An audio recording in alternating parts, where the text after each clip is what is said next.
എനിക്ക് ക്ഷമിക്കാൻ കഴിയില്ല. നിങ്ങൾ വലിയൊരു ക്രിക്കറ്റ് താരമായിരിക്കാം, എങ്കിലും എൻ്റെ മകന്റെ കരിയർ നിങ്ങൾ നശിപ്പിച്ചു. 4-5 വർഷം ഇന്ത്യൻ ടീമിൽ കൂടുതൽ കളിക്കാൻ യുവരാജ് സിംഗിന് കഴിയുമായിരുന്നു. യുവരാജിനെ പോലൊരു മകനെ ലഭിക്കാൻ ആരും ആഗ്രഹിക്കും. ഇന്ത്യൻ ക്രിക്കറ്റിൽ യുവരാജിന് പകരക്കാരില്ലെന്ന് വീരേന്ദർ സേവാഗും ഗൗതം ഗംഭീറും പറഞ്ഞിട്ടുണ്ട്. ക്യാൻസറിനോട് പടപൊരുതി ഇന്ത്യക്ക് ലോകകപ്പ് നേടി നൽകിയ യുവരാജിന് ഭാരതരത്ന നൽകണം.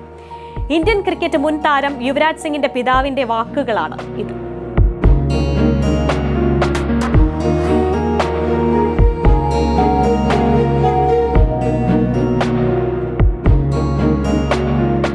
ഇന്ത്യൻ ക്രിക്കറ്റിൽ ഏതാനും മത്സരങ്ങളിൽ മാത്രമായി ഒതുങ്ങിപ്പോയ താരമാണ് യോഗരാജ് സിംഗ്. അന്താരാഷ്ട്ര ക്രിക്കറ്റിൽ 6 ഏകദിനങ്ങൾക്കും 1 ടെസ്റ്റിനും അപ്പുറത്തേക്ക് വളരാൻ യോഗരാജ് സിംഗിന് കഴിഞ്ഞില്ല.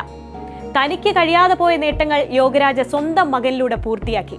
എല്ലാ വലിയ വേദികളിലും യുവരാജിന്റെ പ്രകടനം ഇന്ത്യൻ ടീമിന് നിർണായകമായിരുന്നു.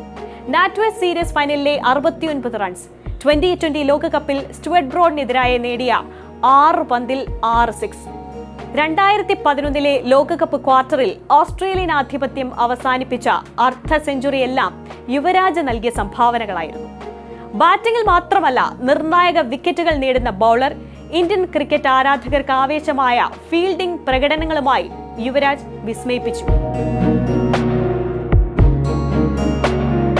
കളിക്കളത്തിൽ യുവരാജ് ധോണി കൂട്ടുകെട്ടുകൾ എന്നും ആരാധകർക്ക് ആവേശമായി.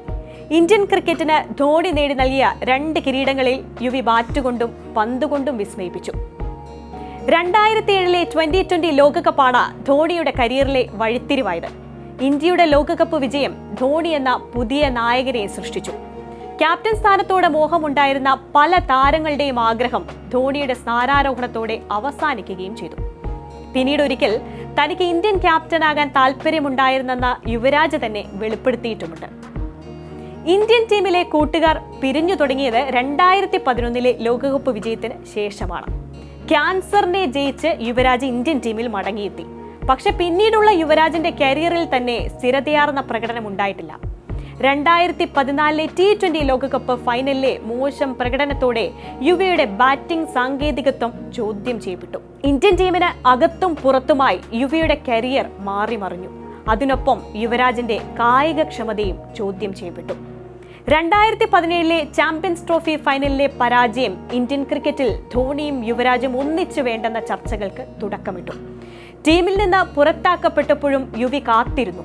ഒരു ലോകകപ്പ് കൂടി കളിക്കണമെന്നായിരുന്നു അയാളുടെ ഉള്ളിലെ ആഗ്രഹം. എന്നാൽ 2019 ലോകകപ്പിനുള്ള ടീമിൽ ഇടമില്ലാതെ വന്നതോടെ യുവി ഇന്ത്യൻ ക്രിക്കറ്റിൽ നിന്ന് വിരമിച്ചു. യുവിയുടെ കരിയർ പൂർണ്ണതയിലെത്താത്തതിന് കാരണം താനാണോ? യുവരാജിന്റെ പിതാവിന്റെ വാക്കുകൾ കേൾക്കുമ്പോൾ ധോണി പലതവണ ഈ ചോദ്യം ചിന്തിച്ചിട്ടുണ്ടാകും. 2007 നായകനായപ്പോൾ മുതൽ യുവതാരങ്ങളെ പ്രോത്സാഹിപ്പിക്കുന്ന നിലപാടാണ് ധോണി സ്വീകരിച്ചത്. കായികക്ഷമതയുള്ള താരങ്ങൾ ടീമിലുള്ളപ്പോൾ ഇന്ത്യൻ ക്രിക്കറ്റ് വലിയ നേട്ടങ്ങൾ സ്വന്തമാക്കി. ടീമിൽ നിന്ന് പുറത്തായ പല താരങ്ങളും ധോണിയോട് ഭിന്നിച്ചു നിന്നു. അത് കാലങ്ങൾ നീണ്ടുപോയ കഥയുമുണ്ട്. അതിൽ ഒരേടായി യുവരാജ് സിംഗും. മുൻപൊരു അഭിമുഖത്തിൽ ധോണി ഒരിക്കലും തന്റെ സുഹൃത്തായിരുന്നില്ലെന്ന് യുവി തുറന്നു പറഞ്ഞു. താനും ധോണിയും പ്രൊഫഷണൽ ക്രിക്കറ്റ് താരങ്ങളാണ്. പ്രൊഫഷണലിസത്തിൽ സൗഹൃദമില്ല. കളത്തിൽ തന്റെയും ധോണിയുടെയും തീരുമാനങ്ങൾ വ്യത്യസ്തമായിരുന്നു. ഇത് യോഗരാജ് സിംഗിന്റെ ആരോപണങ്ങൾക്ക് ചെറിയ രീതിയിലെങ്കിലും ചർച്ചയ്ക്കിടയാക്കി. ധോണിയും യുവരാജും പക്ഷെ ഒരിക്കലും യോഗരാജിന്റെ വാക്കുകൾ ഏറ്റെടുക്കുകയോ മറുപടി നൽകുകയോ ചെയ്തിട്ടില്ല. ഏതായാലും ഇന്ത്യൻ ക്രിക്കറ്റിന് ധോണിയും യുവരാജും നൽകിയ സംഭാവനകൾ ഏതൊരു ആരാധകനും മറക്കാൻ കഴിയുന്നതല്ല.